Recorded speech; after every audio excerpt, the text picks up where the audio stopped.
13th, 2023. Today is the new moon solar eclipse in Libra, going exact at 1:55. And the keys to use this solar eclipse, not just for the next 2 weeks, but quite frankly, for the next 6 months, is to allow yourself to be open to the possibilities that happen when things end. I am hearing a lot of doom and gloom around this new moon solar eclipse in Libra, and I have a very different view of it. There are many beautiful opportunities in this new moon solar eclipse in Libra to allow yourself to walk towards your own authenticity, towards your honest expression, to your own healing, and thus connect with people who are reflective and aligned with those goals. Are there going to be separations? Yes, but there always has to be room made for new things. And if you find yourself trying to hold on to the old, then you will have struggles. Then there will be conflict. If you allow yourself to embrace the process of release, embrace the process of growth, of learning new things, of taking in new information, of releasing old ideas and old paradigms, then there's going to be an incredible opportunity to grow and to expand in these coming months. And so don't be afraid of endings. Rather, allow yourself to get excited about the newness that is in front of you. And a lot of the aspects in this new moon solar eclipse stress the fact that we're in periods of transition. We're moving from the old guard to the new guard. We're moving from old information to new definitions. There are things that are falling away so that room can be made for the new. And this is amplified by the fact that, of course, we have the sun and the moon in conjunction in Libra. Libra represents partnerships of all kinds, of negotiations, of agreements, of alliances. And this is where we are seeing old alliances being brought into the forefront for consideration or reconsideration. And if you are going to continue to align with things that you've always aligned with, or you're going to say, no, this is the end, and I need to go in a different direction, and allow yourself to do so.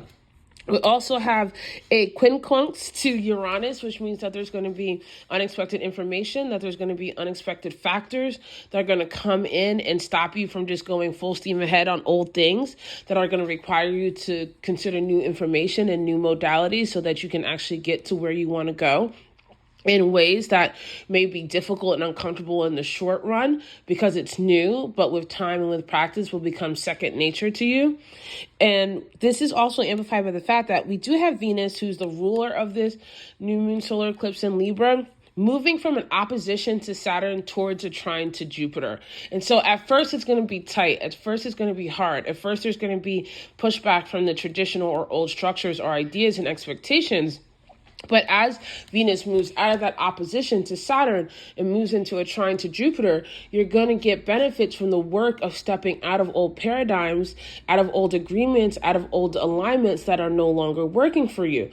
So you really do have to let yourself keep seeing the end goal here, not just what's in front of you, because what in front of you can be so consuming and can make you so narrow-minded or narrow-viewed that you don't see the wider picture. And what we're being all asked in one way or another is to learn how to see the wider picture. Now, we do have a square to Pluto that says that something from the old needs to die.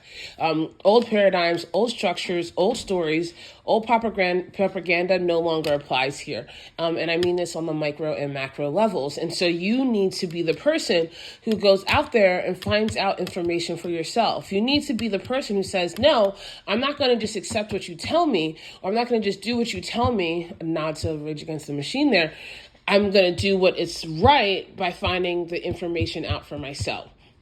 And wherever that lines up for you, at least you'll be in a position of saying, I decided, I made a choice. It didn't just happen. I learned, I knew, and then I moved.